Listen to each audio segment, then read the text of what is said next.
Barakatah Yahweh, Barakatah Yahweh Shai, Kal Halal Yahweh, Bahashem Yahweh Shai, Bahashem Rakar Kodash. Welcome to another lesson, inspired by Great Millstone, specifically Hebrew Israelite Yochanan. It's come to my attention that one of the videos that I did has no sound. So the scriptures are shown, but there's no sound and there's no explanation of the scriptures. So I wanted to go back and redo that teaching, and it is that the Most High Yahweh has controversy with the Edomites. So we're going to get started. James chapter 2 and verse 13. For ye shall have judgment without mercy, that have showed no mercy, and mercy rejoiceth against judgment.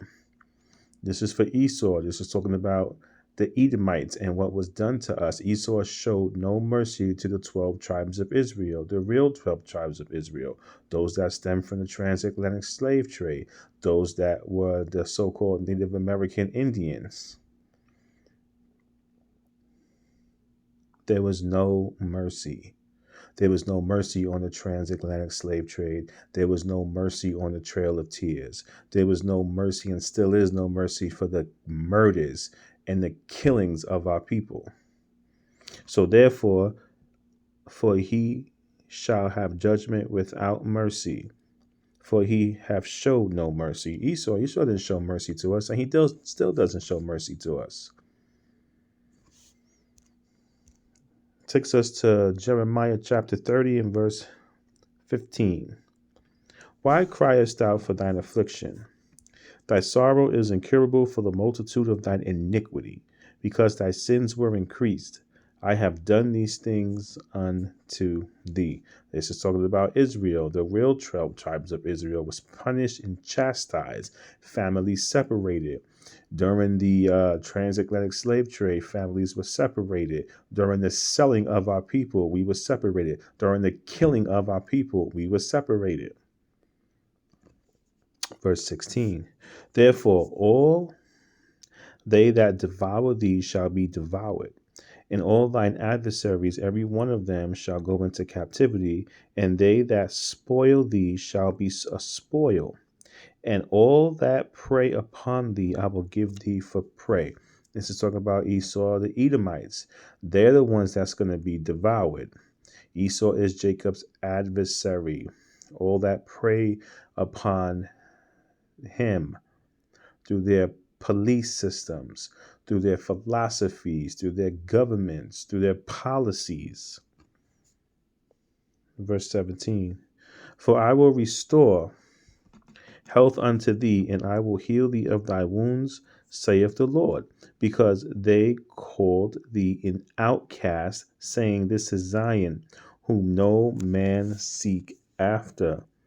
The Most High is going to give them to us for a prey. Verse 17, see us as an outcast. We are outcast among the other nations.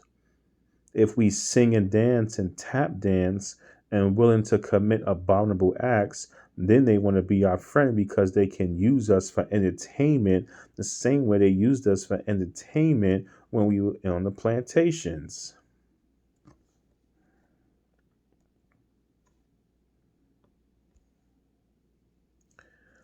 Matthew chapter 7, verse 1. Do not judge, or you too will be judged. This is Esau. This is talking about the Edomites. For in the same way you judge others, you will be judged. And with the measure you use, it will be measured to you. The same measure that he gave us is going to be coming back to him. They're the ones that's going to be going into captivity. They're the ones that's going to go into servitude. And they know it and they don't like it. But they are not going to be able to escape it. Hosea chapter 4, verse 1. Hear the word of the Lord, ye children of Israel. For the Lord have a controversy with the inhabitants of the land, because there is no truth, no mercy, nor knowledge of the Most High in the land. Hear the word of the Most High. Hear the word of Yahweh. Yahweh is the name of the Father, which means he is. Yahweh Shai is the name of the Son, which means he delivers. He will deliver, the deliverer. We're going to go to the book of Ecclesiasticus, chapter 12 and verse 16. An enemy speaketh sweetly with his lips, but in his heart he imagineth how to throw thee in a pit. He will weep with his eyes, but if he find opportunity, he will not be satisfied with blood. In Esau's heart, he really talks about, or he really feels, how do I get over on these Hebrews? How do I do them in? How can I backstab them? How can I front stab them? How can I lie and cheat them? Because all of Esau's kingdoms were built on blood. He has no mercy. Ecclesiasticus chapter 12, verse 10. Never trust thine enemy, for like as iron rusteth, so is his wickedness. You never trust your enemy. You never turn your back on your enemy. You never befriend your enemy. You know who your enemy is, the Edomites, the oppressor. Look at the track record.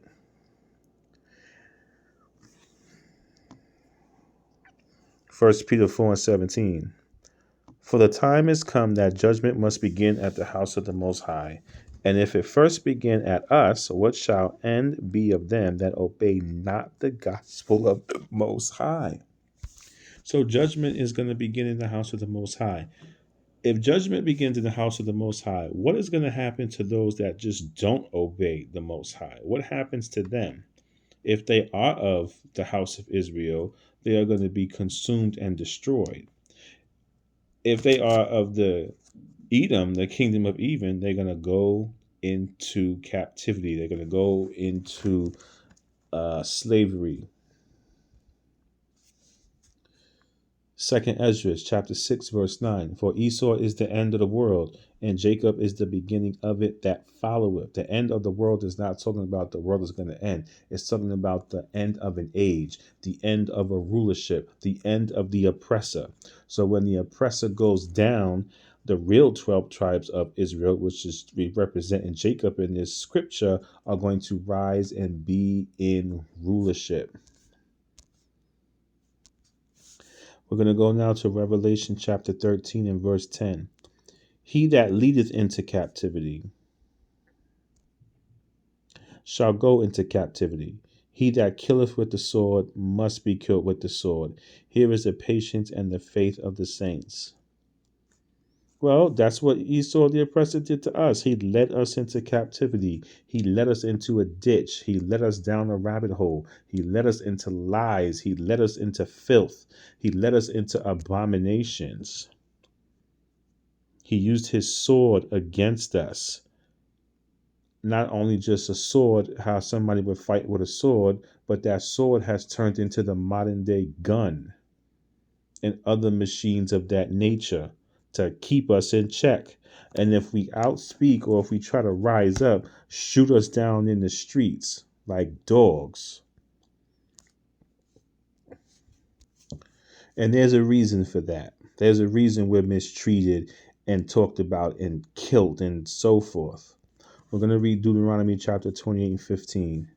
But it shall come to pass, if thou not wilt hearken unto the voice of the Lord thy power, to observe all his commandments and his statutes which I command thee this day, that all these curses shall come upon thee and overtake thee. So this is Deuteronomy chapter 28 and 15. But if you read Deuteronomy chapter 28 verses 16 through 68, it lists all of the curses, and especially the main curse, because we're in this situation because we did not listen to the Most High. And it says it right here. But it shall come to pass, if thou wilt not hearken unto the voice of the Lord thy power, if you don't listen to what the Most High is saying, this is what's going to happen to you. If we scroll down really quick to say to the last part of the verse, that all these curses shall come upon thee and overtake thee.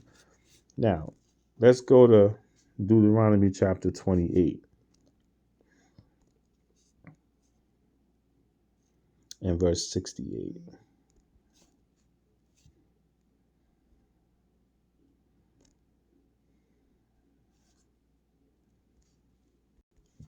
Let's read. Deuteronomy 28:68. And the Lord shall bring thee into Egypt, which again with ships, by the way whereof I spake unto thee. Thou shalt see it no more again, and there ye shall be sold unto your enemies for bondmen and bondwomen, and no man shall buy you. This was the ultimate curse. Out of all the other curses that happened to us, this was the ultimate one, because it's talking about that the Most High is going to bring us back into Egypt. So when the Most High used Moses to deliver us from under the hand of Pharaoh, Egypt was destroyed. What Egypt is this talking about? Because obviously it can't be the same place, because we're going back to a place again with ships. Egypt represents captivity. Egypt represents bondage, and we got to get there by a ship. So that means we got to go across the water. And down here it says, "You shall be sold unto your enemies for bondmen and bondwomen." Another name for bondmen and bondwoman is a slave. Sold, slavery, across the water, back into Egypt.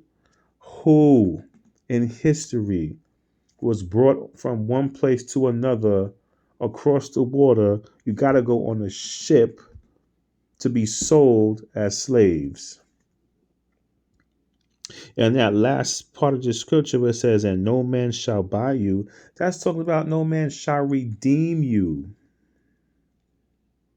We are in the land of our captivity. We are awaiting Yahushua to come back to bring us salvation. We're not going to be redeemed. There's no amount of stimulus money or salaries from jobs or businesses or unemployment or welfare benefits that's going to redeem us out of this situation. No, that's not going to help us at all. That's a trap that the Edomites, that the oppressor set up to slave and work for him and pay taxes.